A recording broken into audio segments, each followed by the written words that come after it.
Good morning, church family. I am Catherine and I welcome you all to our online service. I hope that you all are doing great. मैंने अपने जीवन में ऐसे कई लोगों को देखा है जो हर बात के लिए परमेश्वर को छोड़ने के लिए रेडी होते हैं। उनके जीवन में परेशानियां हो तो वो आंसर्स के लिए वेट करने के बजाय बाहर आंसर्स ढूंढने चले जाते हैं। अगर उनके जीवन में सब कुछ अच्छा चल रहा हो तो वो परमेश्वर को याद तक नहीं करते और परमेश्वर के साथ लॉयल नहीं रहते, क्योंकि उनके क्रिश्चियन लाइफ का फाउंडेशन सही नहीं है। आज पास्टर मोसेस हमें इसी बात के बारे में बताने जा रहे हैं कि हम हमारे क्रिश्चियन लाइफ के फाउंडेशन को कैसे स्ट्रॉन्ग कर सकते हैं। पर इसके पहले कि हम वचन में जाए, आओ ब्रदर हर्षल के साथ आराधना करें। Father, we thank you. We come in your presence, O Lord. तेरी हुजूरी में हम आते हैं प्रभु, तेरे नाम को ऊंचा उठाते हैं, धन्यवाद देते हैं। We thank you, we give you glory, we give you honor, O Lord. जैसे हैं हम पूरे दिल से पूरे मन से आज तेरे पास आए हैं। तू जिंदा है, तू जिंदा है, तू जिंदा है प्रभु, तू जिंदा है।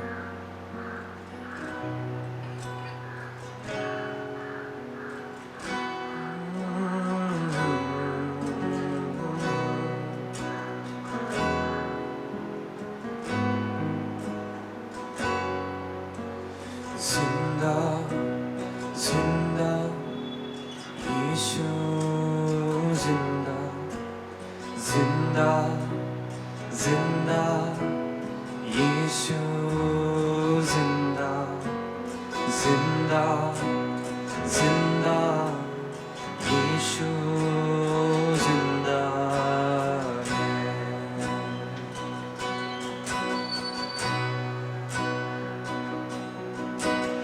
हर जगह मैं देखूं दिखता तू जिंदा, हर शय ये कहती है यीशु तू जिंदा। हर जगह मैं देखूं दिखता तू जिंदा, हर शय ये कहती है यीशु है जिंदा। जिंदा जिंदा यीशु जिंदा जिंदा जिंदा यीशु जिंदा। Come on church. जिंदा जिंदा यीशु जिंदा है।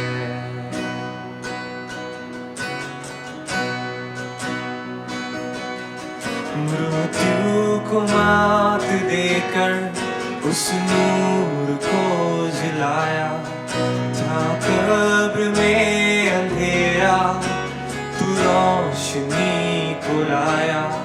मृत्यु को मात देकर उस नूर को जलाया, जहाँ कब्र में अंधेरा तू रोशनी को लाया। जिंदा जिंदा यीशु जिंदा जिंदा जिंदा यीशु जिंदा जिंदा जिंदा यीशु जिंदा है।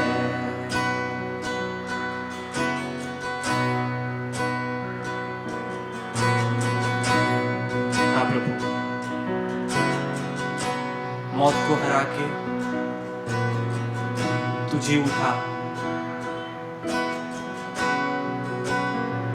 हम सबके जीवन का उद्धार करने के लिए। क्या हम फिर से उस लाइन को गा सकते हैं? मृत्यु को मात देकर, मृत्यु को मात देकर उस नूर को जलाया, था कब्र में अंधेरा तू रोशनी को लाया। मृत्यु को मात देकर उस नूर को जलाया, था कब्र में अंधेरा तू रोशनी को लाया। जिंदा जिंदा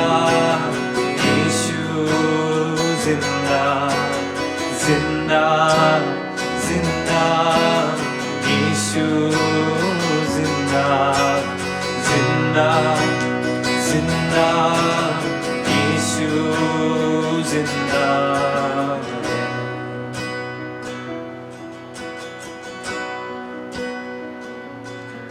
निंदिया तू बना, तू ही बना सवेरा, खोया जो राह पर तू मिला बन के बसेरा।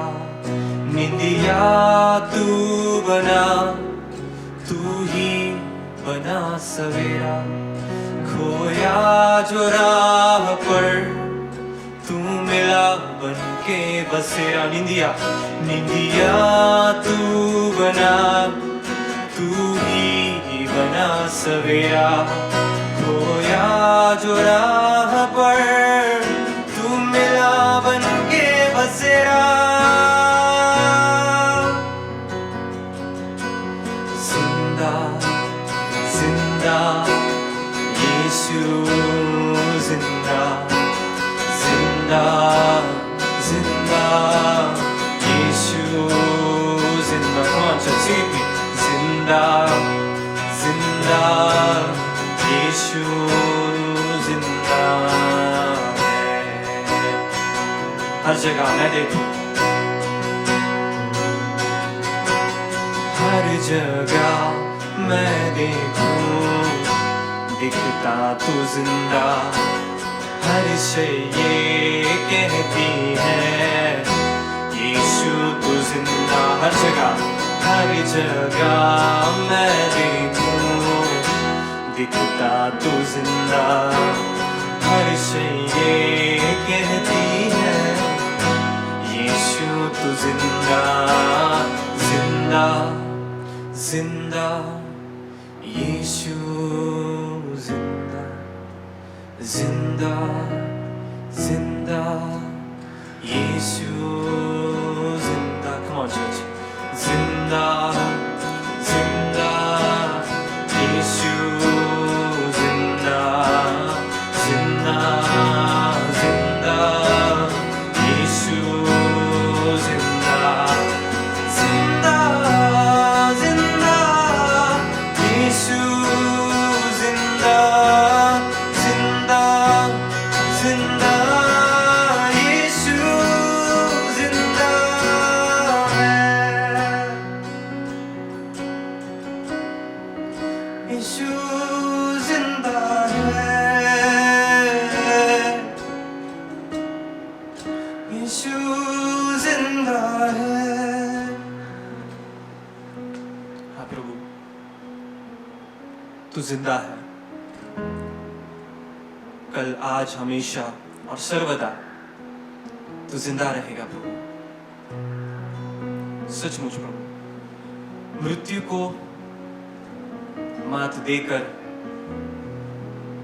तूने हमें बचाया।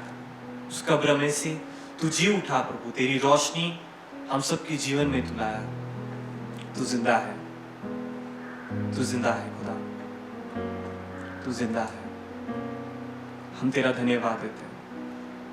सारा आदर, सारी महिमा हम तुझे देकर ये प्रार्थना हम प्रभु यीशु मसीह के नाम से करते हैं।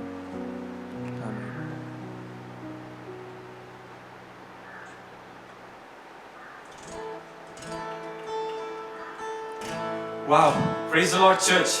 फिर से एक बार मैं आप सबका इस संडे सर्विस में आप सबका स्वागत करता हूँ। जैसे हम सब मिलकर इस गीतों के द्वारा परमेश्वर की आराधना कर रहे हैं, परमेश्वर के नाम को ऊंचा उठा रहे हैं। आइए सब मिलकर उसके नाम की स्तुति करें, उसे महिमा दें, क्योंकि हमारा परमेश्वर, जैसे हमने पहले आज कहा, हमारा परमेश्वर जिंदा खुदा है। मैं मृत्यु को मात देकर उसने उस कब्र से निकलकर हम सबको बचाया, हम सबके जीवन का उसने उद्धार किया है। परमेश्वर का वचन कहता है मुझ में आनंद करो। बाइबल कहता है rejoice in the Lord no matter what you go through.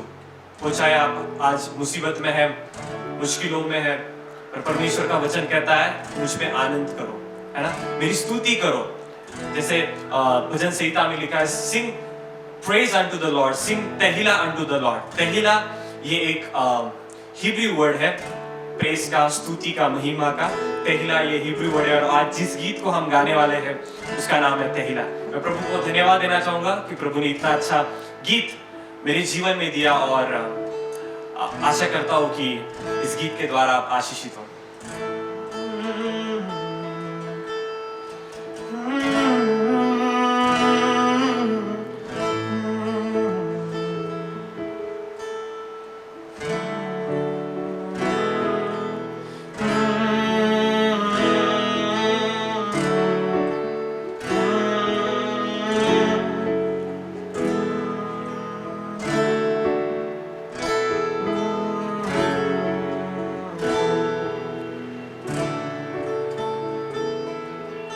क्योंकि मेरे यीशु ने जो बताया है वो उसने करके दिखाया है ना। हमारा परमेश्वर जो बोलता है वो करता है और जो नहीं बोलता वो नहीं करेगा। पर उसने जो कहा है आपके जीवन में, उसने जो योजनाएं आपके जीवन में बनाए रखे हैं वो जरूर पूरे करेगा, वो जरूर पूरे करेगा। मेरे यीशु ने जो है बताया वो करके है उसने दिखाया। उसकी मर्जी से हरदम वो चला, इस दुनिया का है अनंत राजा। मेरे यीशु ने जो है बताया वो करके है उसने दिखाया। उसकी मर्जी से हरदम वो चला, इस दुनिया का है अनंत राजा। वो पहला मेरे यीशु को है दूसरा, हो पहला मेरे यीशु को है पल दूसरा, हो पहला मेरे यीशु को है पल दूसरा।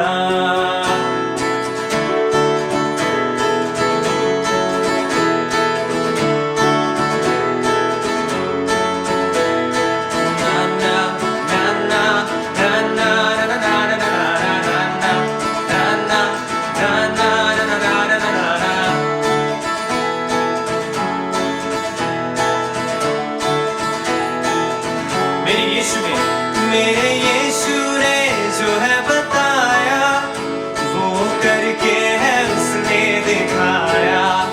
उसकी मर्जी से हरदम वो चला, इस दुनिया का है अनंत राजा।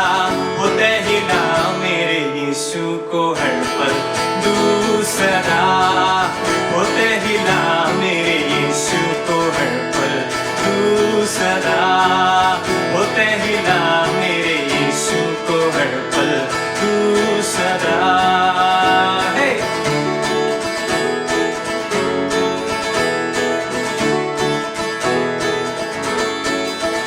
मुश्किलों में तुम आनंद करो, हर मुसीबत में उल्लास करो।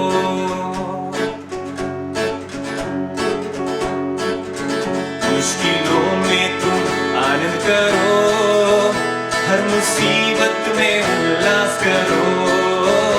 उसकी हथियारें बांध के रखो, यीशु मसीह को तुम ना छोड़ो। मुश्किलों में तुम आनंद करो, हर मुसीबत में उल्लास करो। उसकी हथियारें बांध के रखो, यीशु मसीह को तुम ना छोड़ो। मेरे यीशु ने जो है बताया वो करके है उसने दिखाया। उसकी मर्जी से हरदम वो चला, इस दुनिया का है अनंत राजा। वो पहला मेरे यीशु को हर पल दूसरा, वो पहला मेरे यीशु को हर पल दूसरा, वो पहला मेरे यीशु को हर पल दूसरा।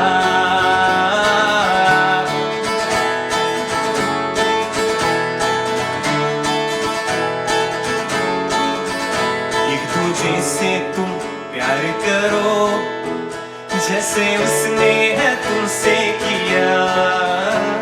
एक दूजे को तुम माफ करो, जैसे उसने है तुमको किया।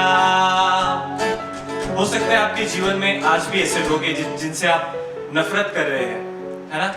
आपके परिवार में ऐसे लोग हैं जिनसे आप नफरत कर रहे हो, या जिन्हें आपने माफ नहीं किया हो, कुछ बड़ा बुरा उन्होंने किया होगा आपके जीवन में।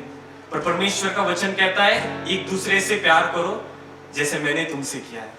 एक दूसरे को माफ कर डालो, जितना भी उसने कुछ किया होगा माफ कर डालो, क्योंकि मैंने तुम्हें माफ कर दिया है। क्या हम इस गीत को वापस से गा सकते हैं, इस लाइन को? एक दूसरे से तुम प्यार करो जैसे उसने है तुमसे किया, एक दूसरे को तुम माफ करो जैसे उसने है तुमको किया। एक दूसरे से तुम प्यार करो जैसे उसने है तुमको किया, एक दूसरे से तुम माफ करो जैसे उसने है तुमको किया। मेरे यीशु ने जो है बताया, उसकी मर्जी से हरदम वो चला, उसकी मर्जी से हरदम वो चला। इस दुनिया का है आनंद राजा, तेला मेरे यीशु को हर पल तू सदा, होते हिला मेरे यीशु को हर पल तू सदा, होते हिला मेरे यीशु को हर पल तू सदा, होते हिला मेरे यीशु को हर पल तू सदा, होते हिला मेरे यीशु को हर पल तू सदा, होते हिला मेरे यीशु को हर पल तू सदा।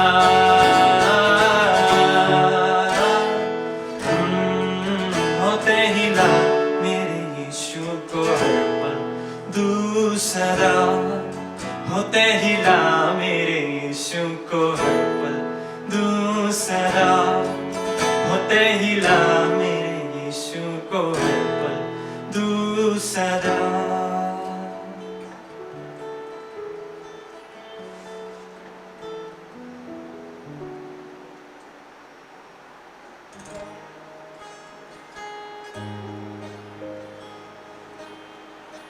As we are ending this session,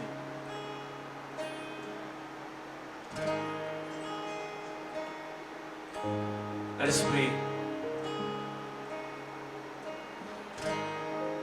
and let us declare that God, let you reign forever. Let you reign forever. तेरा राज हो प्रभु, तेरा राज हो, तेरा राज हो, तेरा राज हो पिता। Let you be reign, Lord, forever, forever. तेरा राज हो।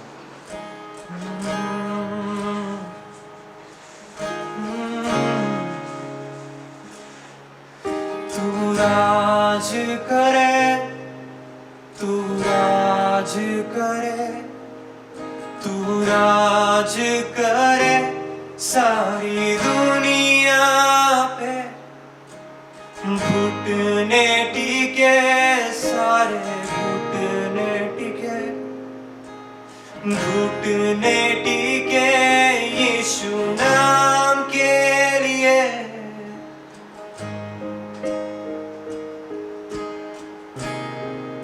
तू राज करे प्रभु।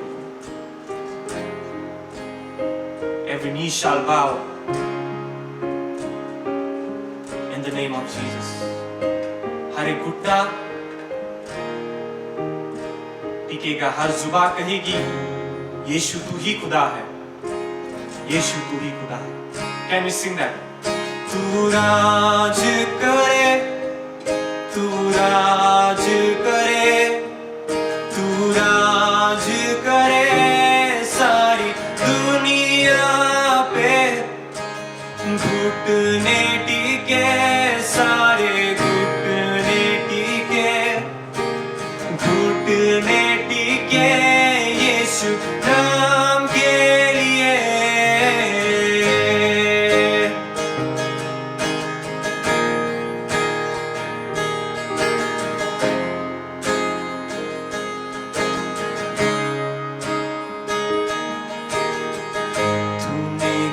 किया खाली अपने आप को, छोड़ी सारी महिमा, होकर खुदा किया शून्य अपने आप को, बना मनुष्य समान।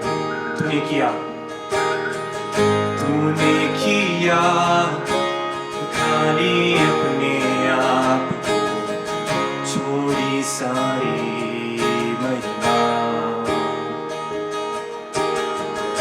होकर खुदा किया शून्य अपने आप को, बना मनुष्य समान, बन गया लाश समान, मृत्यु सही हाँ मृत्यु क्रूस की, और हुआ सबसे महान। तू राज करे, तू राज करे, तू राज करे सारी दुनिया पे, घुटने टिके सारे घुटने टिके, घुटने टिके यीशु नाम के लिए।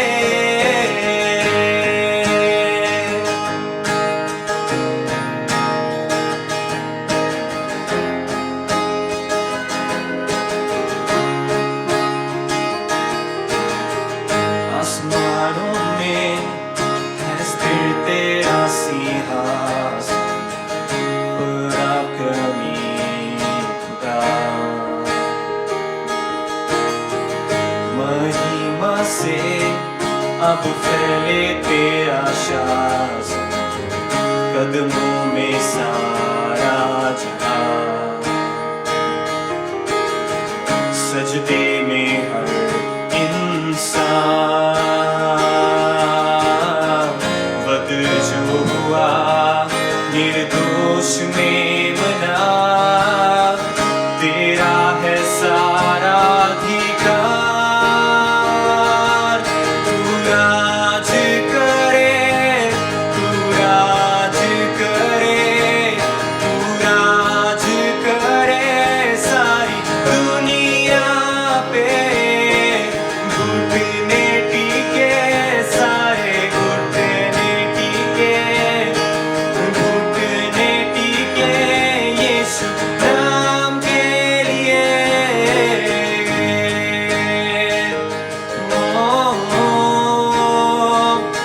यीशु राजा तू ही है, कल आज और सर्वदा, यीशु तू ही है खुदा। कल आज और सर्वदा, यीशु तू ही है खुदा। तू राज करे, तू राज करे, तू राज करे सारी दुनिया पे, घुटने टिके सारे घुटने टिके, घुटने टिके यीशु नाम के लिए। तू राज करे, तू राज करे, तू राज करे सारी दुनिया पे,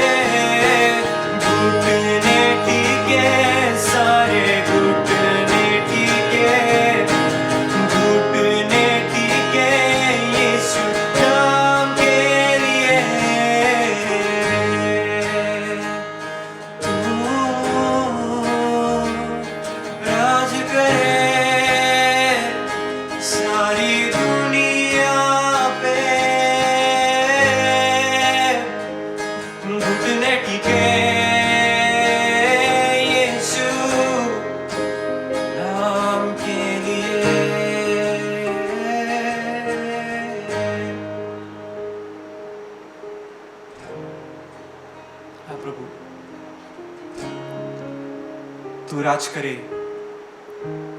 सारी दुनिया पे। घुटने टिके प्रभु, हर जुबान कबूल करे कि तू ही खुदा है, तू ही परमेश्वर है प्रभु।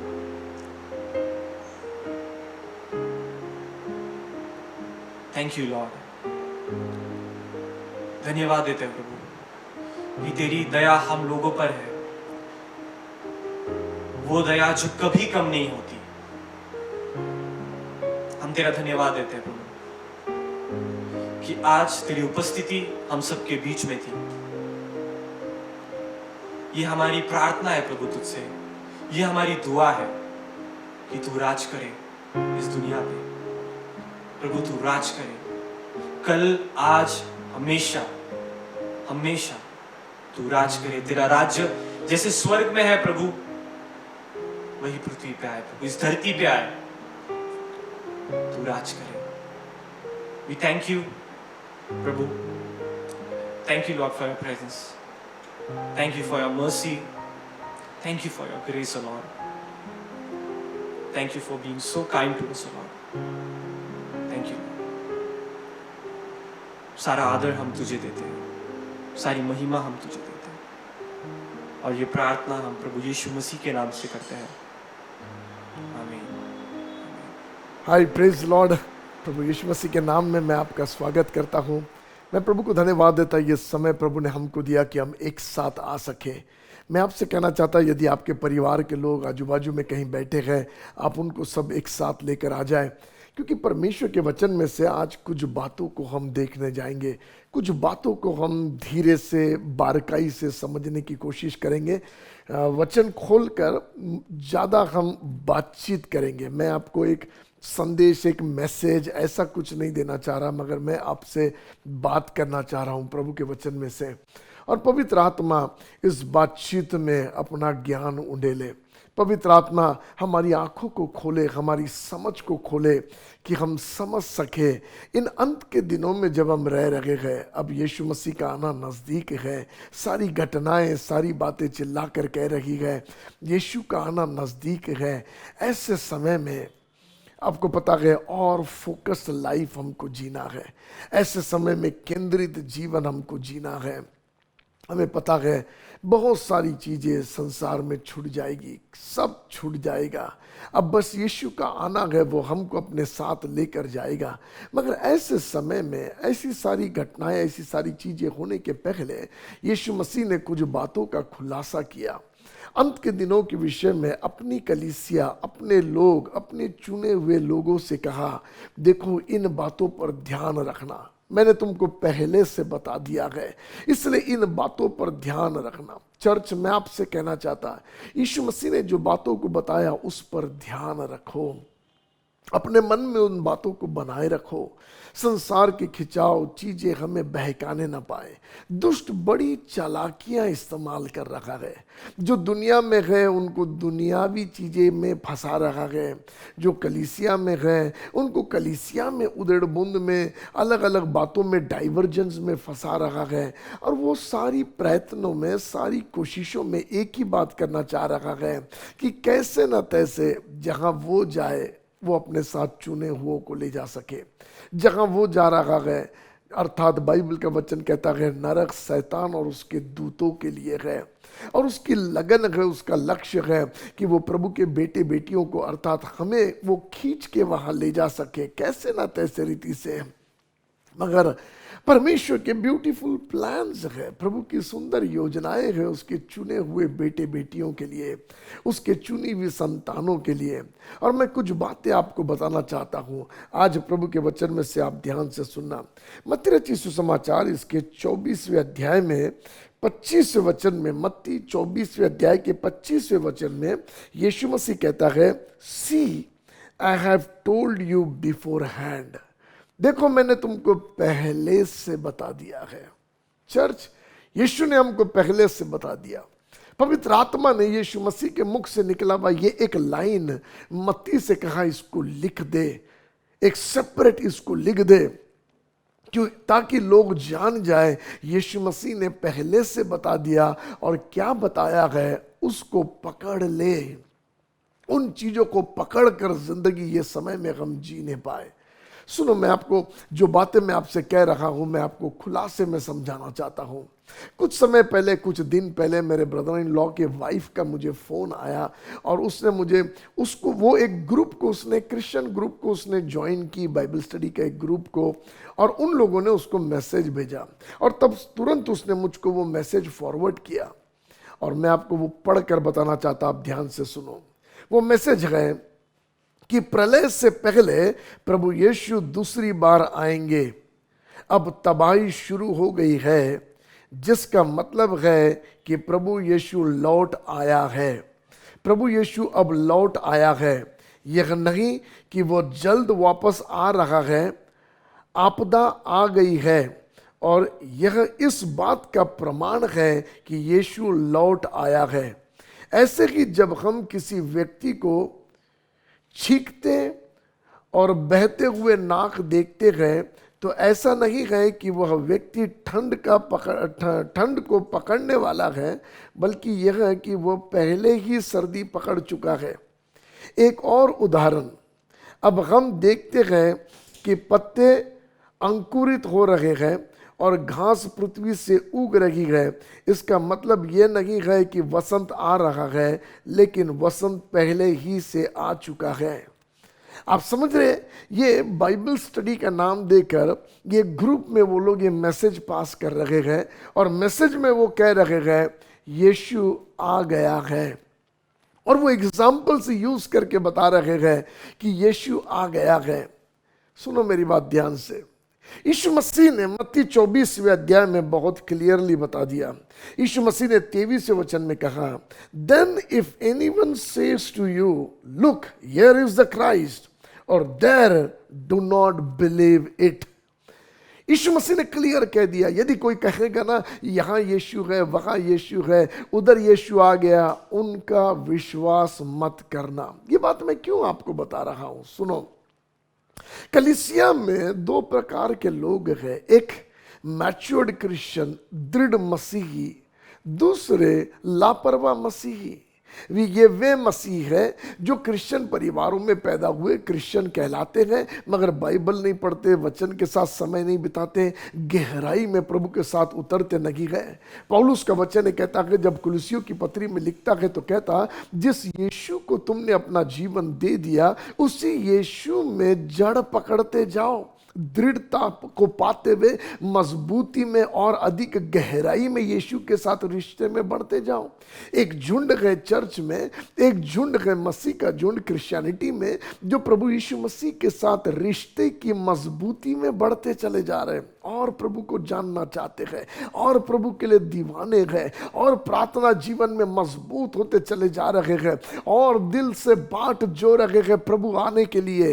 वे राह देख रहे हैं, प्रभु के लिए जी रहे हैं, जीवन की एक एक बातें बारकाई के अनुसार जी रहे हैं, जिनके विषय में बाइबल का वचन जैसे कहता है, निर्बुद्धियों के समान नहीं बुद्धिमानी से जीवन का निर्वाह करो। ये वे मसीह है जो बुद्धिमानी से जीवन का निर्वाह कर रहे हैं, जिन्होंने परमेश्वर की आज्ञाओं को प्रथमता दिया, जो प्रभु को खुश करने के लिए जी रहे हैं। वहीं दूसरे मसीही है जो आधा दुनियावी जीवन जी रहे हैं और आधा एक क्रिश्चियन रीति रिवाज का जीवन जी रहे हैं।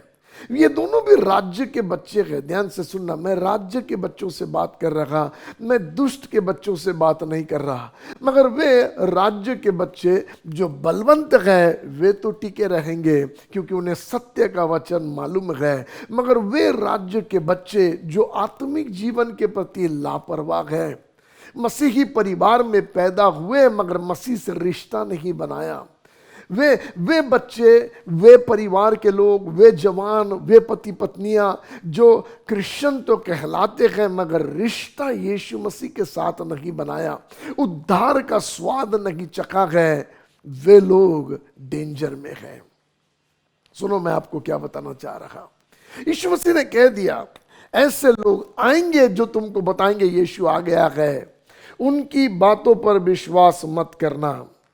आगे जब आप 26वां वचन पढ़ते हो, यीशु मसीह फिर से कहता है, therefore if they say to you look he is in the desert do not go out. यदि वे तुमसे कहें कि वो मरुस्थल में गए, बाहर मत निकल कर जाना।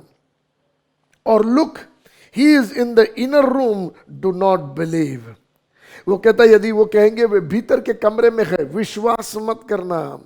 क्योंकि जैसे बिजली चमकती है और ईस्ट से उसकी चमक वेस्ट तक बहती भी चली जाती है, ऐसे मनुष्य के पुत्र का आना होगा।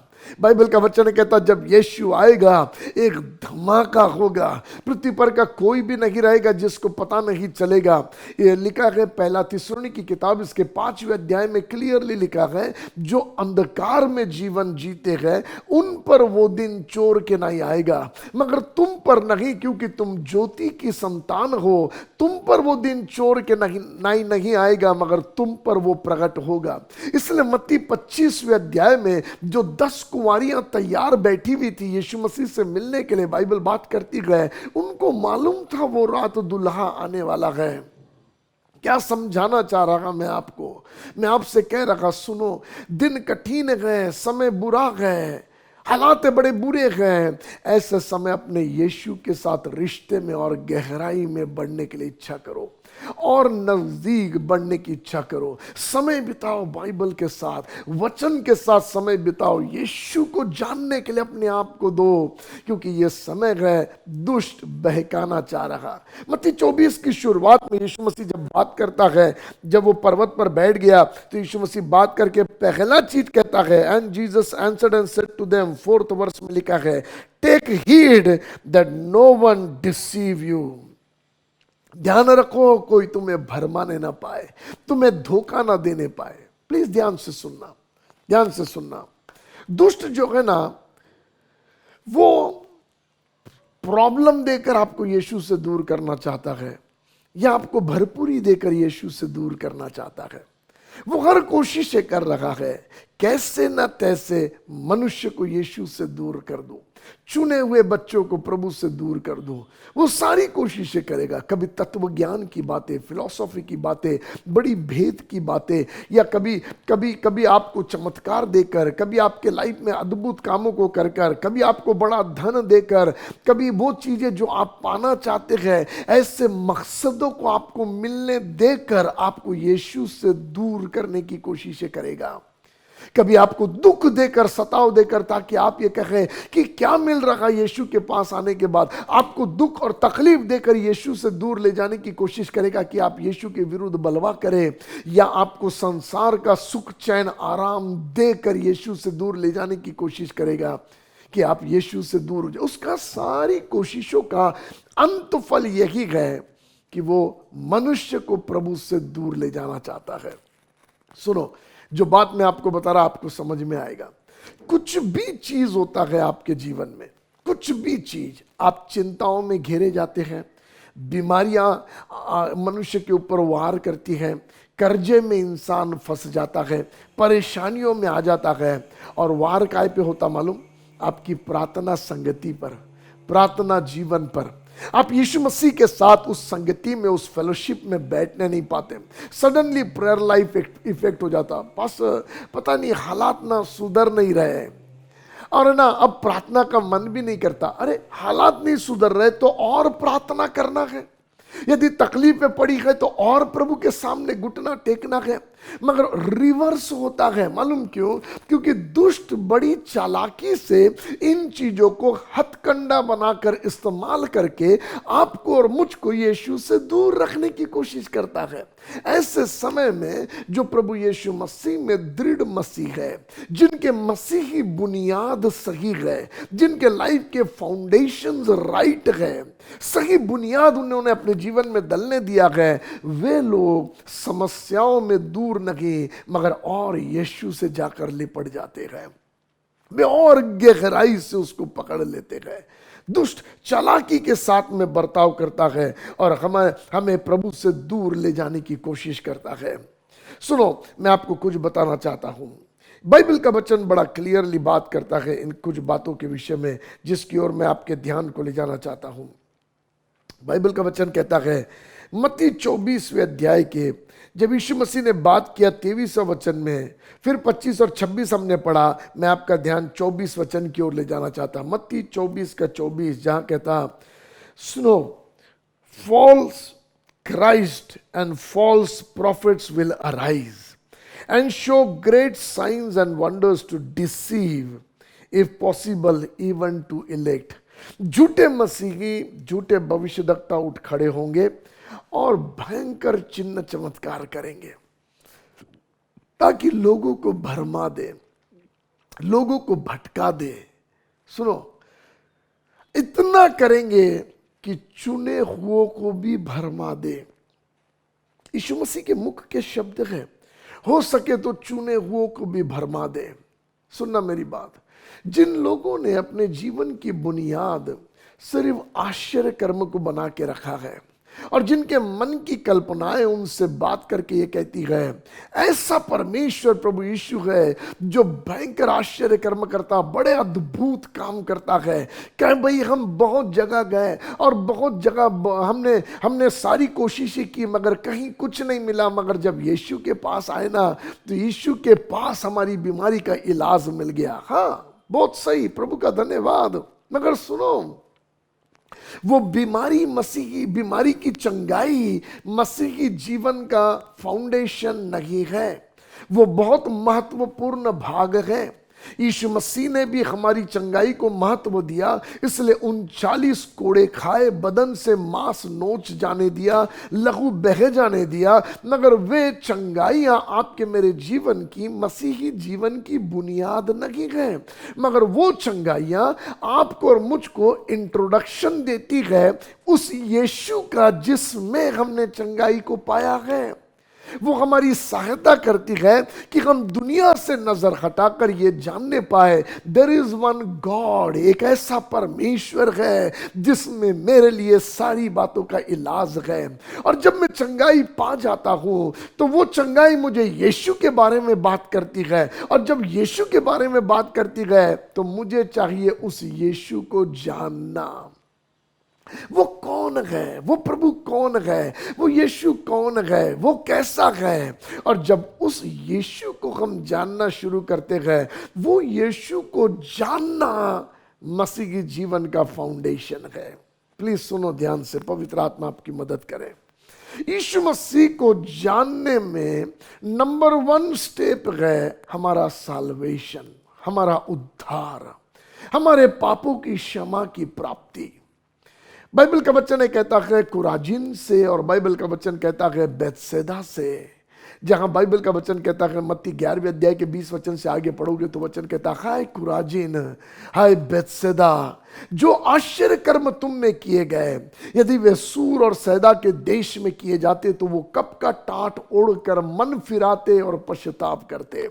आप समझ रखे हैं, आश्चर्य कर्म प्रभु देता है ताकि वो व्यक्ति जो अपने पापों में, मैले जीवन में जीते हुए, सांसारिक जीवन में जीते हुए इन सारी चीजों के पकड़ में आ गया, चाहे बीमारी हो, चाहे कर्जा हो, चाहे श्रापों के तले दबा फंसा पड़ा हुआ हो, ये इंसान जब इन सारी चीजों के पकड़ में आता है तो परमेश्वर अपनी बड़ी दया अनुग्रह में अपने एकलौते बेटे की देह में जो हमारे लिए इलाज उसने कर दिया, वो इलाज को हमारे जीवन में स्वतंत्र करता है। यीशु मसीह की देह से चंगाई, श्रापों से मुक्ति, हमारे कर्जे रहित जीवन यीशु मसीह की देह से हमारे अंदर वो रिलीज करता है, आशीष हमारे जीवन में रिलीज करता है। और वो देने के बाद प्रभु ये कहता, बेटा सुन, ये यीशु जिसने तुझे ये चंगाई दिया है, उसी यीशु ने तेरे लिए पापों की क्षमा का इलाज किया है, उसी यीशु ने तेरे लिए उद्धार का प्लान भी रखा है। अपना जीवन यीशु मसीह को दे दे। इस यीशु को जिसने तुझे चंगाई दिया है, अपने दिल का दरवाजा खोल और उसको अपने भीतर में आने दे, उसको अपने अंदर आने दे। और जिस पल हम यीशु मसीह को अपने अंदर आने देते हैं, वहां से फाउंडेशन वर्क बिगिन होता है। पवित्र आत्मा आपकी मदद करे समझने में। साल्वेशन से फाउंडेशन बिगिन होता है, अर्थात उद्धार एक बुनियाद है हमारे जीवन की, मसीही जीवन की शुरुआत है, पहला पहल है। जिस पल में क्या होता है मालूम, उद्धार के समय में सडनली एक डीप कन्विक्शन अंदर आता है और उस कन्विक्शन में इंसान कहता है मैंने तेरे विरुद्ध गुनाह अपराध किए। आपको नजर आने लगता है प्रभु कितना प्यारा है और मेरा जीवन कितना मलिन है, कितनी गंदगी में मैं फंसा पड़ा हूं, मेरी कल्पनाएं बुरी है, मैं पाप में जीवन जीता हूं, मेरे सोच विचार बुरे हैं, मैं जो कुछ करता हूं खुद गर्जियों से भरा हुआ हूं, सारी बातें मैंपन से भरी भी है। मगर अब एक ऐसा अंदर में कुछ हो जाता है, उद्धार में एक ऐसा कुछ हो जाता है जहां इंसान कहता है आज से मैं मेरे लिए नहीं, मैं तेरे लिए जीऊंगा प्रभु, तेरे लिए जीऊंगा प्रभु। उसका संबंध किसी चमत्कार से नहीं होता, उसका संबंध किसी और चीजों से नहीं होता, किसी लाभ से नहीं होता, उसका संबंध होता है एक गहरा प्रेम अंदर भर के आता है प्रभु यीशु मसीह के लिए। आपको समझ में आने लगता है वो कैसा प्रेम आपसे करता है, कैसे उसने अपनी जान आपको मुझको बचाने के लिए दे दी, कैसे हमारे गुनाह अपराधों के लिए उस प्रभु यीशु मसीह ने दंड सह लिया। मेरा दंड उसने अपने ऊपर ले लिया और मुझे श्रापों से आजाद कर दिया, मुझे पापों से आजाद कर दिया, मुझे रोगों से आजाद कर दिया, मुझे दुखों से आजाद कर दिया। कैसे अपना आनंद उसने मुझे भर दिया। और मैं आपको बताऊं उद्धार का आनंद एक अमेजिंग आनंद है। वो उद्धार हम प्राप्त करते हैं और जिस दिन वो उद्धार प्राप्त करना यानी क्या है, उद्धार प्राप्त करना यानी अब यीशु मसीह को मेरे अंदर आ जाने देना और अब से वो मुझ में वास करेगा। बाइबल का वचन कहता है Christ in you the hope of glory, प्रभु यीशु मसीह मुझ में महिमा की आशा है। वाओ, वो यीशु मसीह हम में वास करना, वहां से एक रियल फाउंडेशन बिगिन होता है। जीसस मेरे अंदर, actual real foundation is Christ. और वो बिगिन होता है साल्वेशन से, उद्धार से, पापों की क्षमा यीशु को रिसीव करने से बिगिन होता है। मगर यहां बाइबल का वचन कहता है झूठे चिन्ह चमत्कारों को दिखाकर वे प्रॉफिट्स हो गए और वे फॉल्स क्राइस्ट जो है, झूठे मसीह जो है, ये लोग चिन्ह चमत्कारों को कर कर चुने हुओं को कैसे बहका देंगे। क्योंकि चुने हुओं में मैंने आपको बिगिनिंग में बताया दो भाग है, चुने हुए दो लोग हैं, एक जो पवित्र होने के लिए बढ़ते चले जा रहे, दूसरे जो लापरवाह है।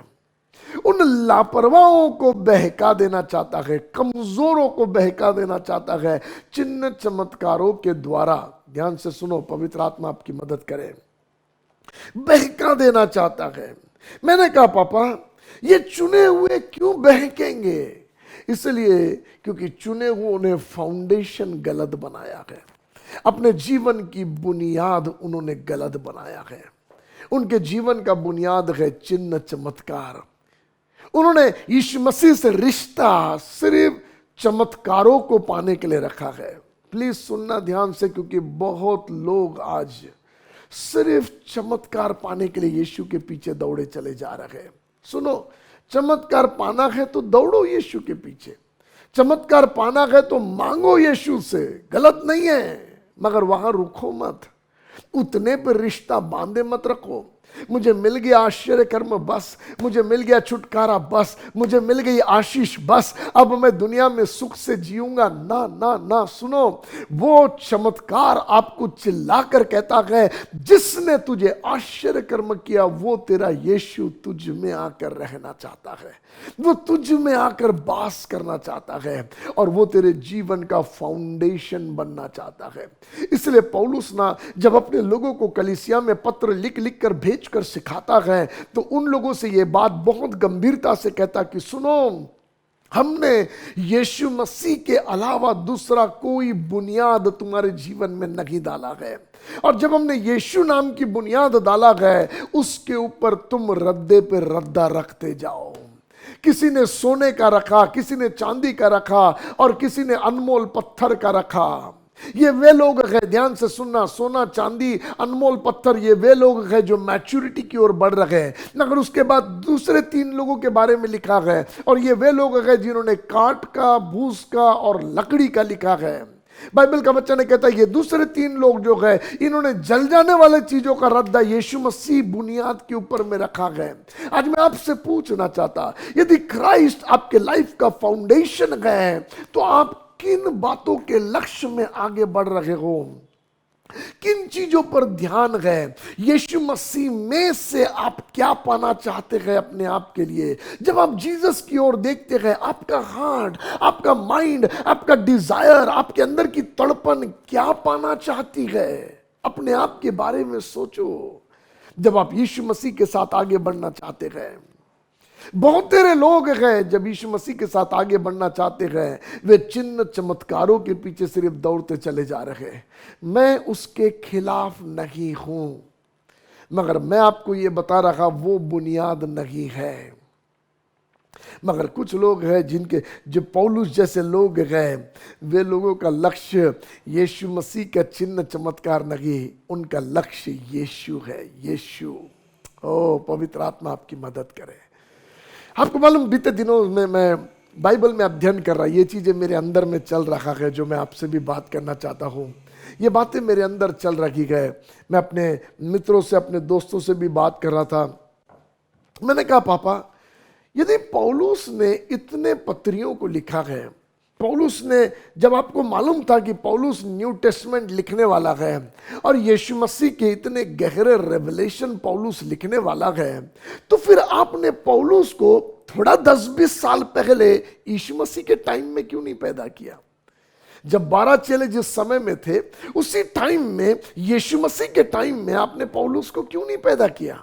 और ये सवाल मेरे अंदर चलता चला जा रहा था। मैं पवित्र आत्मा से पूछ रहा था, पापा मुझे आप बताइए क्या है आपके मन में, क्योंकि हर एक समय, हर किसी का सेटिंग, टाइमिंग आपने डिसाइड किया है। योग्य समय पर आप भेजते हो, तो आपने पौलुस को जो है वो चेलों के टाइमिंग में अगर भेजते तो वो भी प्रेरित होता जो इतने भेदों को लिख रहा है। तब पवित्र आत्मा मुझसे बात करने लगा। मुझे नहीं पता आपको कितना समझ में आएगा, मगर प्रभु का आत्मा मुझसे कहने लगा, जो चेले यीशु मसीह के साथ साथ गलील के रास्ते पर चलते रहे, उन्होंने शून्य वाले यीशु मसीह का दर्शन पाया। शून्य वाला यीशु का मतलब क्या है? बाइबल का वचन कहता है वो शून्य बनकर पृथ्वी पर आया था। याकूब में लिखा है वो शून्य बनकर इस संसार में आया था। आपके और मेरे मनुष्य की समानता में उसने अपने आप को ऐसा शून्य कर दिया कि मनुष्य का रूप धारण कर लिया। शून्य बन के आया था। वो शून्य बन के आए हुए यीशु का मिरेकल उन्होंने देखा। वो शून्य बन के आए हुए यीशु मसीह के अद्भुत कामों को उन्होंने देखा। गलील के रास्तों पर जबरदस्त मिरेकल को, चिन्ह चमत्कारों को देखा। और अब वे अपने पत्रियों में, अपनी चीजों में, अलग अलग बातों में यीशु मसीह का वर्णन लिखते गए, यीशु मसीह के बारे में लिखते गए। यीशु मसीह ने ऐसा किया। यूहन्ना जब अपनी लिखाई में लिखता है तो यूहन्ना अपनी लिखाई में कहता है कि हम आपसे उस यीशु के बारे में लिखते हैं जिसको हमने आंखों से देखा है, कानों से सुना है। वो एक कहता है यीशु मसीह ने और बहुत सारे बड़े बड़े अद्भुत काम किए हैं, बहुत सारे काम किए। अगर वे सारे काम लिखे जाते तो पुस्तकें नहीं समाती। तो ये चेले लोग यीशु मसीह जो प्रकट रूप से पृथ्वी पर था, शून्य बनकर उस यीशु के बारे में लिख रहे थे। ध्यान से सुनना, गलील के रास्ते पर वाले यीशु के बारे में लिख रहे थे। मगर जब पौलुस लिखना शुरू किया, जब पौलुस पत्रियों को लिखना शुरू किया, कुरिन्थी की मंडली को लिखने के समय कहता ये बात मुझ पर प्रभु के द्वारा प्रकट हुई। और जब वो लिखता है, अरे बाप रे, कहता सारी बातों पर शिरोमणि वही है, आसमान और पृथ्वी का सब कुछ समावेश उसके अंदर में है। मैं देखता हूं, कहता वो कलीसिया का सिर है और कलीसिया उसकी देह है, वो दुल्हा है और हम उसकी दुल्हन है। इतनी भेद, कहता सब प्रकार की बुद्धि और ज्ञान की के भंडार यीशु मसीह में है। मैंने कहा प्रभु ये बातें पौलुस को कहां से मिली? ये कौन से प्रॉफिट की किताबों को पढ़ के ये बातें लिख रखा है? आज जब हम टीचिंग देते हैं तो हम बाइबल का कोई वचन निकालकर उस वचन को समझाते हैं, मगर पौलुस जब कुलिसियों की मंडली को लिख रखा, पहला चैप्टर दूसरा चैप्टर आप घर में पढ़ना, जब पौलुस लिख रखा तो मैंने कहा पापा ये कहां से लेके लिख रखा है? आप समझ रहे हैं, हम बाइबल में से कहीं ना कहीं से चीजों को लेकर टीचिंग करते हैं। मैंने कहा प्रभु जो बातें पौलुस लिख रहा है ये कहां से लेकर लिख रहा है? पवित्र आत्मा मुझसे कहने लगा ये गलील के रास्ते पर देखे हुए यीशु को लेकर नहीं लिख रहा, ये तीसरे आसमान पर जब गया और उसने जिस यीशु को देखा उस दर्शन को वो लिख रहा है। एक जबरदस्त रेवलेशन पौलुस के ऊपर यीशु का खुला है, क्योंकि उसने अपने लाइफ में जब जीसस को फाउंडेशन बना दिया तो उसने एक निर्णय लिया, और निर्णय यह था बीती बातों को भूलकर अब मैं निशाने की ओर दौड़ा चला जाता हूं। पौलुस तेरा निशाना क्या है? मेरा निशाना यही है कि जीऊं या मरूं मैं उसको जान लेना चाहता हूं। मैं यीशु मसीह को जानना चाहता, उसके साथ मारा जाना क्या है, उसके साथ गाड़ा जाना क्या है, उसके साथ जी उठना क्या है, ताकि किसी ना किसी रीति से पुनरुत्थान में मैं उसके साथ सहभागी हो सकूं। मेरे अंदर एक ही लक्ष्य है, मैं यीशु को जानना चाहता हूं, यीशु को जानना चाहता हूं। 3.5 साल जंगल में चला गया और खोज रहा है, पवित्र आत्मा से कह रहा पवित्र आत्मा मुझे यीशु बता कैसा है, और पवित्र आत्मा ने भंडार खोल दिया है पौलुस पर। सुनो मेरी बात, क्या मैं आपको बताना चाह रहा, इसलिए ये आदमी जब इसके ऊपर सताव आता है ना, ये डर के भागता नहीं है। इसलिए जब इसको बहुत लोग मारते गए, बेतों से 3-3 बार मारा गया, ये छोड़ के भागता नहीं गए। जब बहुत से सताव झेला, कहता जोखिम में पड़ा, इधर गया उधर तकलीफ में आया, समुद्र की जोखिम में आया, कई बार लोगों ने मुझे मार डाला, अधमरा सोचकर फेंक दिया, पथराव मुझ पर किया, नाना प्रकार की समस्या संकटों में से, तड़पन में से, मृत्यु में से होकर गुजर कर आकर ये कहता है कि मेरे लिए ना मुझे तलवार, ना भाले, ना मुझे धन, ना कुछ मुझे मसीह के प्रेम से अलग कर सकता है। मैं तो यीशु मसीह में जीता हूं, यीशु मुझ में जीता है, मैं अपने आप में नहीं जीता मगर वो मुझ में जीता है। अरे बाप रे पौलुस, ये सारी बातें इतनी तड़पन तकलीफें झेलने के बाद, हाँ क्यों मालूम? क्योंकि मेरा फाउंडेशन यीशु से मिलने वाला आश्चर्य कर्म नहीं है, मेरे जीवन की बुनियाद चमत्कार छुटकारा नहीं है, मेरे जीवन की बुनियाद यीशु खुद है। और वो यीशु जो मेरे जीवन की बुनियाद है, उस यीशु के प्रति मेरे अंदर एक दीवानगी है। मैं इसको जानना चाहता हूं, मुझे यीशु को जानना है। मैंने एक ही लक्ष्य बना लिया, कहता है जीऊं या मरूं उसी को खुश करने के लिए जीऊंगा। क्या लक्ष्य है आपका? यीशु मसीह से चमत्कार पाकर अपने आप को खुश करना है या यीशु मसीह के लिए जीना है? लक्ष्य क्या है? देखो कुछ और एग्जाम्पल्स मैं आपको बाइबल के निकाल कर आपको पढ़ाना चाहता हूं। 2 थिस्सलुनी की किताब, इसका 2 अध्याय का 9वां वचन से हम पढ़ेंगे। 2 थिस्सलुनी, जब थिस्सलुनीकियों को पौलुस लिखता है तो क्या लिखता है? 2 अध्याय 9वें वचन से, उस अधर्मी का आना शैतान के कार्य के अनुसार सब प्रकार की झूठी सामर्थ, चिन्ह और अद्भुत काम के साथ और नाश होने वालों के लिए अधर्म के सब प्रकार के धोखे के साथ होगा। क्या लिखा है? उसका आना, एंटी क्राइस्ट का आना जो होगा वो झूठे आश्चर्य कर्म के साथ होगा। और यदि हमारे जीवन का फाउंडेशन सिर्फ चिन्ह चमत्कार है, आज मुझे दुख होता जब बहुत से लोग कहते हैं मैं आया मगर क्या मिला, मुझे कोई आश्चर्य कर्म नहीं मिला, इसलिए अब मुझे यीशु नहीं चाहिए।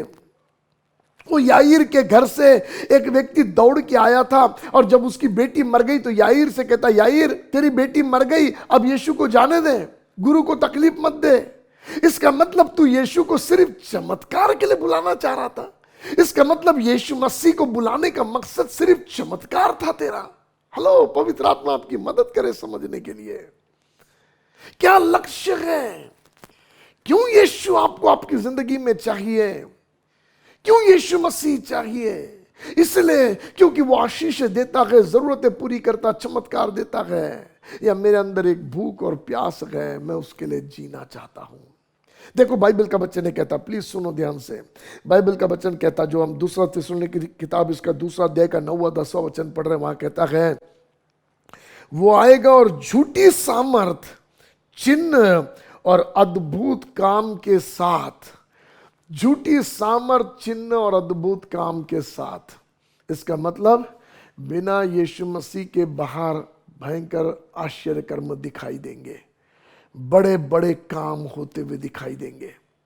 इसलिए बहुत तेरे हैं जिनको बाहर गर्भ धारण हो रहे, बच्चे हो रहे, चंगाई हो रही है, लोग कहते क्या है, उधर भी मिलता उधर भी मिलता, चमत्कार मिलेगा, अनंत काल का जीवन नहीं। चमत्कार मिलेगा, यीशु बुनियाद नहीं। पवित्र आत्मा आपकी मदद करे। आज मैं आपसे कहना चाहता, चमत्कार मिलेगा, उद्धार नहीं, क्योंकि उद्धार सिर्फ एक ही में है और उसका नाम यीशु है। उद्धार सिर्फ यीशु में है, और जिसको उद्धार मिल गया उसके अंदर यीशु आ गया। जिसके अंदर यीशु आ गया उसके लाइफ में राइट फाउंडेशन आ गया। जिसके लाइफ में राइट फाउंडेशन आ गया उसको राइट बिल्ड करना है। पवित्र आत्मा मदद करे। Thank you Lord, thank you Jesus. देखो मैं आपको पढ़ाना चाहता, ध्यान से सुनो क्या वचन कहता है। और नाश होने वालों के लिए अधर्म के सब प्रकार के धोखे के साथ होगा। इसका मतलब बाइबल का वचन ये बता रहा है कि उसके सारे झूठे आश्चर्य कर्म नाश होने वालों के लिए होंगे। आपके और मेरे लिए, हम चुने हुए बेटे बेटियों के लिए नहीं, क्योंकि हम नाश होने के लिए रखे नहीं है। हम अनंत काल का जीवन के लिए रखे हुए हैं। हम में यीशु का जीवन वास करता है। जिन्होंने उद्धार पा लिया है, जिन्होंने पापों की क्षमा पा लिया है, अपना जीवन यीशु को दे दिया है, वो नाश होने वालों की गिनती में नहीं है, मगर वे उद्धार पाए हुओं की गिनती में है। आप समझ रहे हैं दुष्ट क्या करना चाह रहा है? दुष्ट क्या करना चाह रहा मालूम? नाश होने वालों को, जो नाश हो जाए उनको वो झूठे आश्चर्य कर्म और चिन्ह चमत्कार दिखाकर अपनी ओर खींच रहा है। फिर एक बार पढ़ूंगा 10 वचन। और नाश होने वालों के लिए अधर्म के सब प्रकार के धोखे के साथ होगा, क्योंकि उन्होंने सत्य के प्रेम को ग्रहण नहीं किया। समझ रहा? सत्य कौन है? प्रभु यीशु मसीह है। मार्ग, सत्य और जीवन मैं ही हूं। सत्य आपका मेरा यीशु है। पवित्र आत्मा आपकी मदद करे। सुनो वचन कह रहा है, क्योंकि उन्होंने सत्य के प्रेम को ग्रहण नहीं किया जिससे उनका उद्धार होता। इसका मतलब यीशु मसीह का प्रेम जो ग्रहण करता है उसे उद्धार मिलता है। ये है मसीही जीवन के फाउंडेशन, और फाउंडेशन के ऊपर रखने वाला रद्दा। सुनो, यीशु बुनियाद है और उसके ऊपर रद्दा है प्रेम यीशु मसीह के लिए। प्रेम, पवित्र आत्मा आपकी मदद करे। लव फॉर क्राइस्ट, दीवानगी यीशु के लिए। इसलिए पौलुस उस दीवानगी को जब पा लिया, कहता अब मुझे मसीह के प्रेम से कोई अलग नहीं कर सकता। न नंगाई, न गरीबी, न तलवार, न भाले। मैं आपसे पूछना चाहता, सच में धोखे में ना रहो। अपने आप को झांक कर देखो। आप अपने आप से प्यार करते हो, दुनिया से प्यार करते हो, या आप यीशु से प्यार करते हो? मत्ती 10वें अध्याय के 35 वचन से आगे पढ़ोगे तो यीशु कहता है, ये मत कहना कि मैं मेल मिलाप कराने आया। मैं मेल मिलाप नहीं, मैं तलवार चलाने आया हूं। मैं बाप को बेटे से अलग करने आया, मां को बेटी से अलग करने आया, सास को बहू से अलग करने आया। और फिर आगे जाता हुआ यीशु मसीह कहता है, जो मुझसे ज्यादा अपने आप से प्रेम करता है वो मेरे लिए कोई काम का नहीं। इट मीन्स क्या है मार्क? सुनो, मार्क ये है इस प्रेम का। यीशु मसीह फाउंडेशन के ऊपर में, यीशु मसीह नाम की, यीशु मसीह इस बुनियाद के ऊपर में, जिस दिन मैंने उद्धार पाया, यीशु आ गया, उस फाउंडेशन के ऊपर क्या है मालूम? प्रेम। यीशु का प्रेम, हमारा प्रेम एक समान, एक दूसरे में झूठ मिला हुआ प्रेम, दीवानगी का प्रेम, यीशु से दाहिने बाएं नहीं हटने वाला प्रेम, यीशु में लिपटे रहने वाला प्रेम। मुझे यीशु मिल गया, मुझे सब कुछ मिल गया, मुझे यीशु मिल गया, मुझे जीवन मिल गया। मैं यीशु को खुश करने के लिए जीऊंगा, चाहे जो कुछ क्यों ना हो जाए, मैं यीशु के लिए जीऊंगा। ये है मसीह की जीवन के फाउंडेशन, लव लव लव। जब इस फाउंडेशन से इफिसियों का चर्च हिलने लगा तो प्रकाशित वाक्य इसके 2 अध्याय के पहले वचन से यीशु मसीह कहता, चेत कर तू कहां से गिर गया है। हेलो, और पहले से काम फिर से शुरू कर, क्योंकि जिस प्रेम के लेवल में तू था वहां से तू गिर गया है। पहला सा प्रेम कर लिखा है।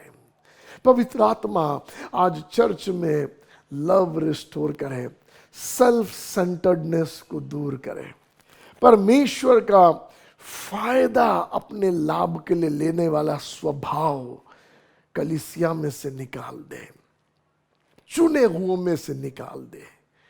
और प्रभु ऐसा अनुग्रह दे कि हमारा हृदय सच्चाई के प्रेम में प्रभु के साथ लिपट जाए।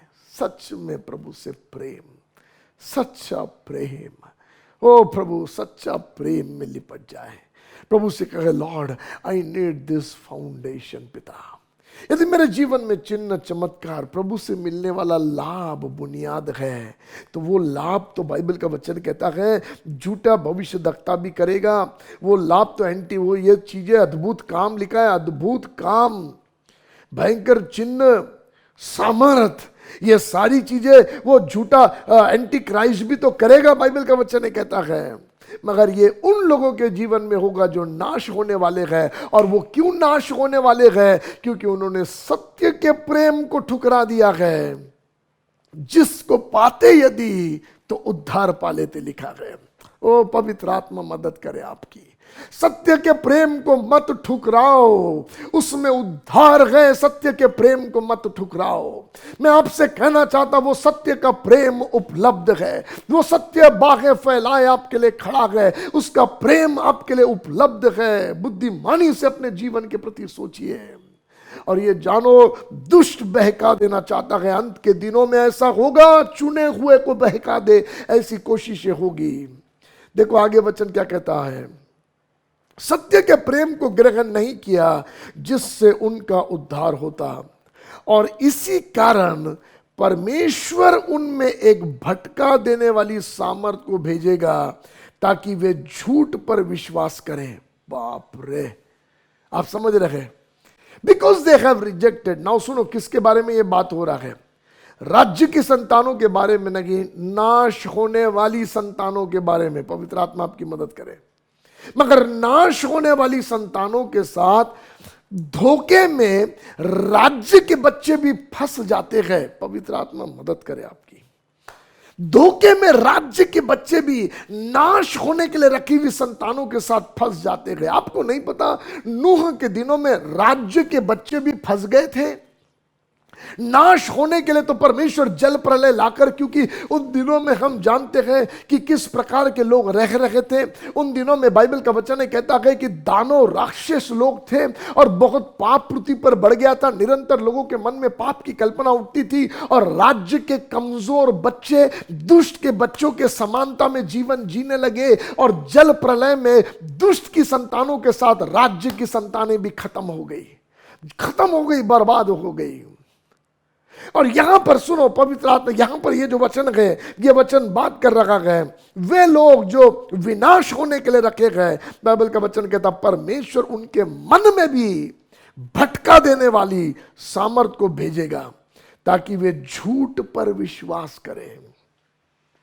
मगर जिनके जीवन में यीशु बुनियाद है, उनके लिए सत्य का प्रेम है, सत्य की सामर्थ्य है।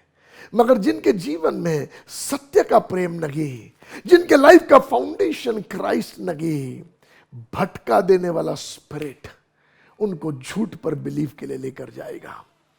पवित्र आत्मा हमारी मदद करे। लिखा है, और जितने लोग सत्य पर विश्वास नहीं करते वरन अधर्म से प्रसन्न होते गए, सब दंड पाएंगे। एक झुंड है जिनके विषय में रोमियो की पत्री 8वें अध्याय के पहले वचन में लिखा है, कि जितनों ने यीशु मसीह को ग्रहण कर लिया है उन पर अब दंड की आज्ञा नहीं है।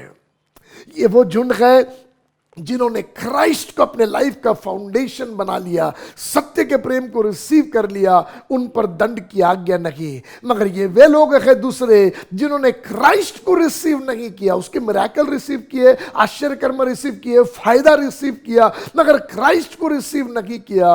बाइबल का वचन कहता है उन लोगों ने अधर्म का जीवन जिया और दंड उनके लिए है। ये बाइबल का वचन कहता है दुष्ट की संतानों के लिए, साल्वेशन को रिजेक्ट करने वालों के लिए बाइबल का वचन कहता है वे सब दंड पाएंगे।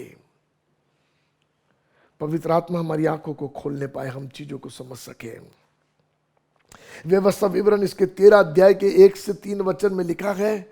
बाइबल का वचन कहता यदि कोई स्वप्नदर्शी उठकर या कोई भविष्यद्वक्ता आकर तुझे बड़े चिन्ह चमत्कार दिखाकर कहे आओ हम परायों के पीछे चले जाए, तो उनकी बातों को मत सुनना। इसका मतलब ऐसे लोग आएंगे जो आपको चिन्ह चमत्कार दिखाएंगे और यीशु से दूर ले जाने की कोशिश करेंगे। मगर याद रखना चमत्कार हमारा लक्ष्य नहीं है, आश्चर्य कर्म हमारा लक्ष्य नहीं है, हमारा लक्ष्य यीशु है। यीशु है, उसी को जानना है, उसी को जानना चाहता हूं, ये हमारा लक्ष्य है।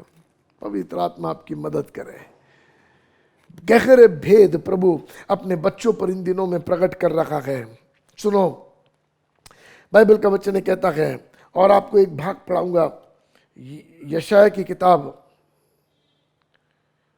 इसका 8वां अध्याय का 19वां वचन हम पढ़ेंगे। यशाया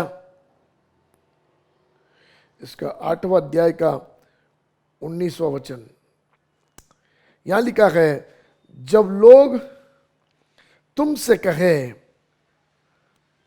ओझाओं और टोनों के पास जाकर पूछो जो गुनगुनाते और फुसफुसाते हैं।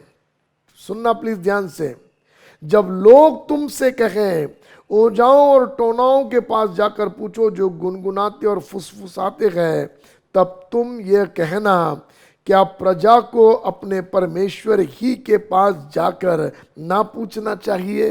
ओ वाह, ये कौन बोलने पाएगा? ये जवाब कौन देने पाएगा? क्या प्रजा को अपने परमेश्वर के पास ही जाकर ना पूछना चाहिए? क्या जीवितों के लिए मुर्दों से पूछना चाहिए? हेलो, ये जवाब कौन देगा मालूम? वो जिसके लाइफ में राइट फाउंडेशन है, जिसको लाइफ का डायरेक्शन पता है, जिसको पता है मेरे जीवन का निशाना क्या है, वो जिसके जीवन का मकसद यीशु यीशु यीशु यीशु उसको खुश करना है। वो व्यक्ति जो है ना, वो इन बहकावे में क्योंकि ये लोग क्यों आएंगे? क्यों ये लोग आकर बोलेंगे ओझाओं को पूछो, टोनों को पूछो? मालूम क्यों? क्योंकि शायद आश्चर्य कर्म मिलने में देरी हो रहा होगा, शायद चंगाई मिलने में देरी हो रहा, शायद परिस्थिति और उल्टी होती हुई दिख रही है, और कठिन हालात बिगड़ता हुआ दिख रहा है, सुधार कुछ नहीं दिख रहा है। और ऐसे समय में जब सुधार नहीं दिख रहा, लोग आकर कहेंगे सुनना, इधर तो मिल नहीं रहा ना कुछ, एक काम करना उनके पास जाके पूछ ले, एक काम कर उनके पास चले जा, एक काम कर उधर पे बड़ा चिन्ह चमत्कार हो रहा है, उधर कुछ ये कर दे, उधर ये कर दे।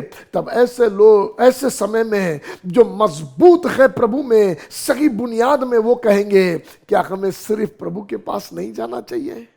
मगर वहीं दूसरे लोग कहेंगे जो कमजोर है, वो कहेंगे चलो कोशिश करके देख लेते हैं, कोशिश करने में क्या जाता है, चलो यहां से नहीं तो यहां से कुछ मिल जाए, कुछ हो जाए यार, बहुत चाहिए, जरूरत है, अब तो होना ही है, प्रभु नहीं कर रहा तो क्या करे। एक दिन अहमदाबाद में एक भाई ने आके मुझसे कहा, पास्टर यदि यीशु प्रार्थना न सुने तो धागा दौरा करने में क्या गलत है?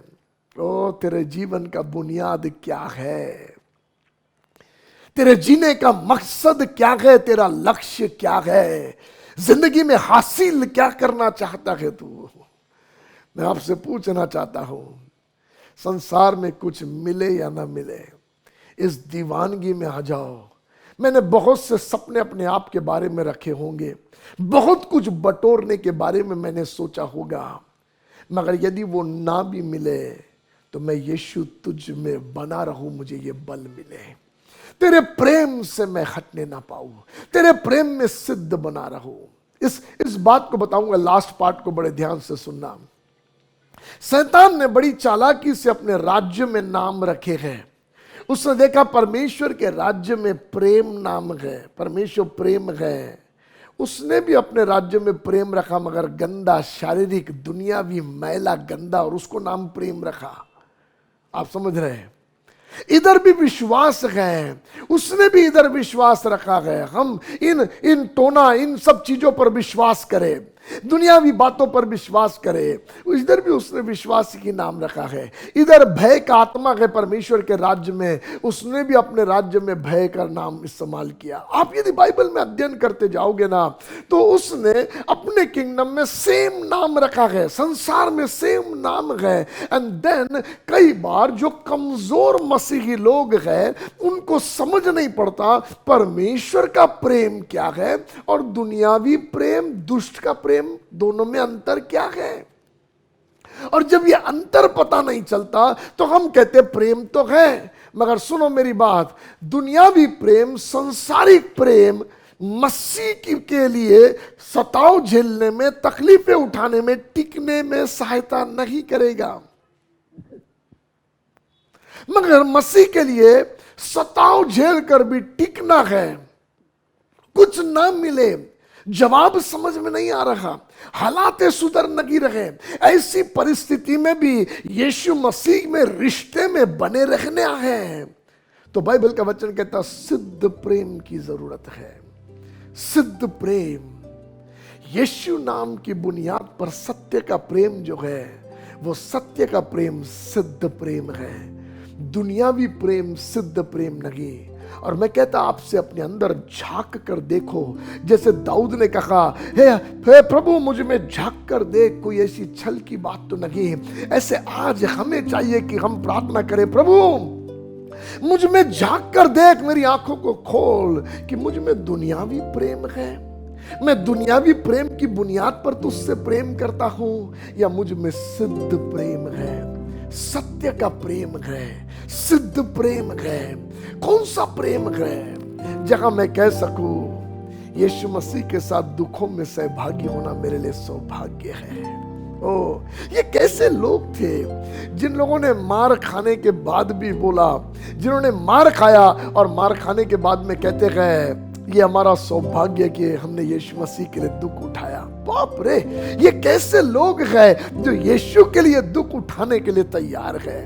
आज मैं आपसे पूछना चाहता हूं प्यारो, ये दिन है जब प्रभु कहता सुन, शैतान भी आश्चर्य कर्म खड़ा करता है और आश्चर्य कर्म प्रभु के राज्य में भी है। और दुष्ट इन आश्चर्य कर्मों के द्वारा, झूठे प्रेम के द्वारा, झूठे विश्वास के द्वारा, सारा झूठा खड़े करने के द्वारा राज्य के बच्चों को असली वाले से दूर रखना चाहता है। असली प्रेम से, असली विश्वास से, असली चमत्कार से, अनंत काल के जीवन से दूर खींचना चाहता है।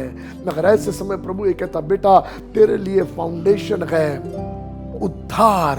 उद्धार में यीशु का आना और यीशु के आने में सत्य का प्रेम उसके ऊपर बिल्ड होता जाना तेरे लिए हर परिस्थितियों में लड़कर जीतना सिखाएगा। चर्च, आज मैं आपसे कहना चाहता, अपने आप के लिए प्रार्थना करो और कहो लॉर्ड, इन अंत के दिनों में मुझे प्रेम की झिलम पहना दे। पहला थिस्सलुनीकी की किताब इसके 5वें अध्याय में लिखा है। इफिसियों इसके 6वें अध्याय के 10 वचन से आगे पढ़ोगे तो लिखा है धार्मिकता की झिलम, मगर थिस्सलुनीकियों में लिखा है विश्वास और प्रेम की झिलम।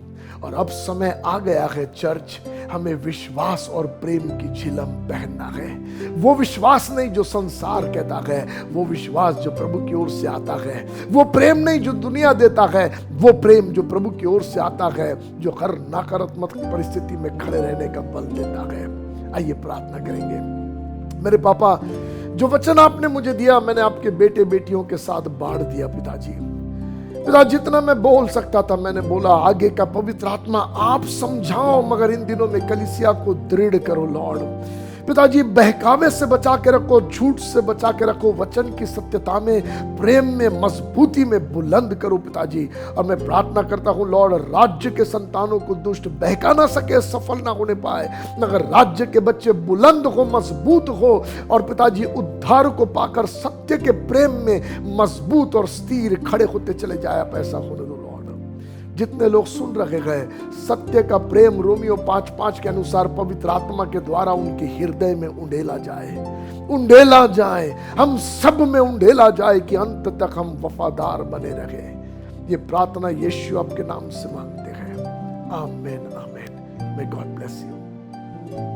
मैं आशा रखती हूँ आज के सर्विस से आपने आशीष को पाई है। अगर आपके पास कोई प्रेयर रिक्वेस्ट है या कोई टेस्टिमनी है या आप काउंसलिंग चाहते हैं तो हमारे कॉन्टैक्ट डिटेल्स आपकी स्क्रीन पे है। If you would like to be a financial partner or sow a seed, then our account details are also on your screen. अगले हफ्ते आपसे फिर मुलाकात होगी। Till then, stay blessed and stay safe. Bye.